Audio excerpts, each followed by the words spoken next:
समण सुत्तम के निरूपण सूत्र का स्वाध्याय कर रहे हैं।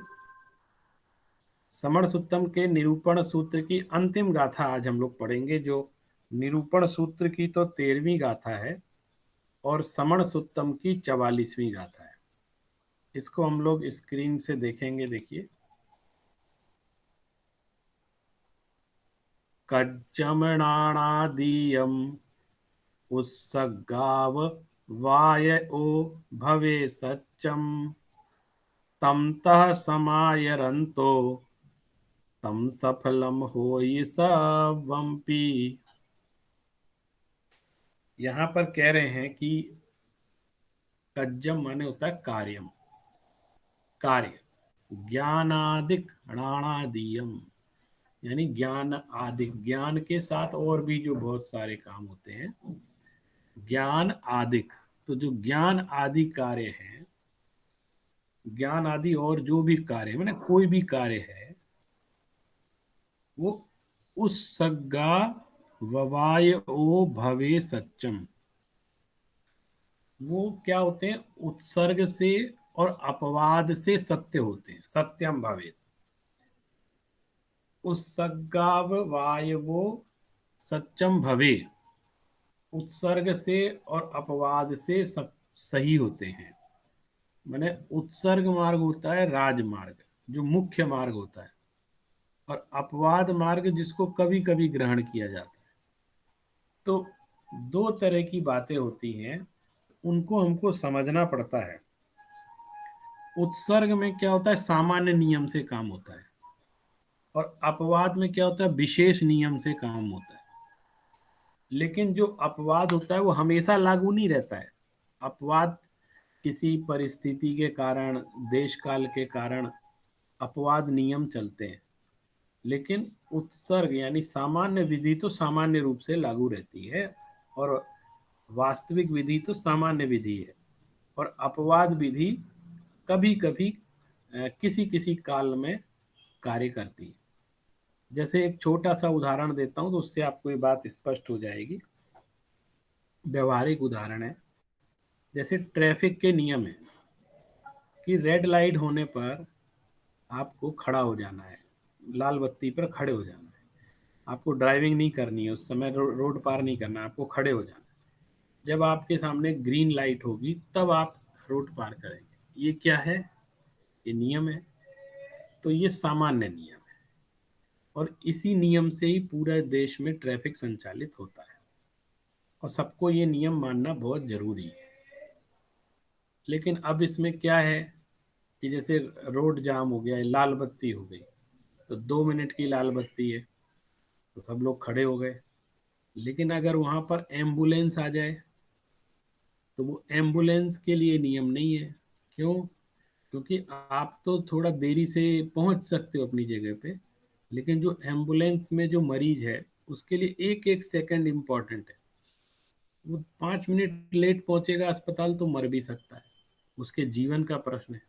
तो एम्बुलेंस में, एम्बुलेंस यदि जा रही है लाल बत्ती से अपना सायरन बजाते हुए, तो आपको उसको जगह देनी पड़ती है, और सब लोग कहते हैं मैं पहले इसको निकल जाने दो, और लाल बत्ती रहती है तब भी वो पार कर जाता है।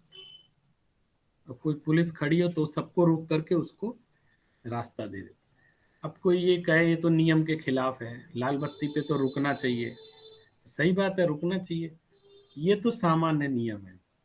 और वो कौन सा नियम है, वो अपवाद का नियम है। कुछ कुछ चीजों में वो नियम लागू नहीं होगा, क्योंकि वहां पे स्पेशल कंडीशन है, इमरजेंसी है या कोई बात है, उस स्थिति में नियम लागू नहीं होगा। तो ये व्यवहार हमको ज्ञान और धर्म के क्षेत्र में भी समझना चाहिए। कुछ विधियां होती हैं, सामान्य विधि होती हैं, सबके लिए होती हैं। कुछ अपवाद मार्ग होते हैं, उत्सर्ग मार्ग होते हैं।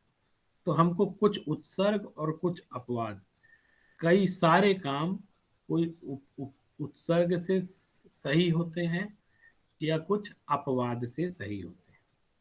तत् तथा समाचरण तम तः समायरंतो, वे इसी तरह किए जाएं कि तम सफलम हो ही सब, जिससे सारे ही काम सफल हो जाए। ये बहुत अच्छी सूक्ति है कि काम इस तरह से किए जाएं कि वो सारे काम सफल हो जाएं।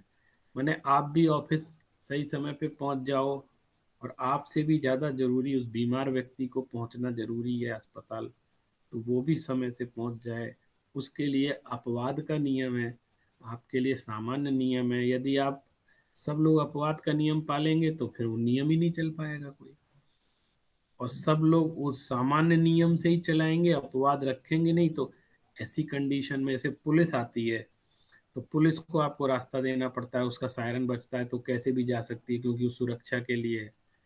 मरीज कैसे भी ले जा सकते हैं एम्बुलेंस में क्योंकि वो अ, मरीज की इमरजेंसी है। उसके बाद कोई विशेष नेता, कोई विशेष मंत्री आ रहे हो, तब भी सबका ट्रैफिक रोक देते, भैया ये बहुत इंपॉर्टेंट आदमी, इसका जाना ज़्यादा जरूरी, उसको भेज देते। तो अपवाद नियम। और सामान्य क्या है, सबके लिए आप अगर अब नियम तोड़ोगे तो आपके ऊपर फाइन लग जाएगा। इसी तरह धर्म और दर्शन के क्षेत्र में भी ज्ञान आदि जो भी कार्य हैं वो उत्सर्ग और अपवाद से ही सही माने जाते हैं। अतः तत् तथा समाचरण उसी तरह किया जाना चाहिए ताकि वो सफल हो जाए, उसमें असफलता ना हो, वो सफल हो जाए काम, इस दृष्टि से उसको किया जाना चाहिए। तो इस तरह हमारे ये चौथा निरूपण सूत्र था, जिसमें कुल 13 गाथाएं हैं। तो इन गाथाओं को हमने पढ़ा, और हमारे सामने अब हमको एक बार सब दृष्टि से पूरी गाथाओं को दोहरा भी लेना चाहिए। 13 ही गाथाएं, तो इसमें बड़ी महत्वपूर्ण महत्वपूर्ण गाथाएं हैं।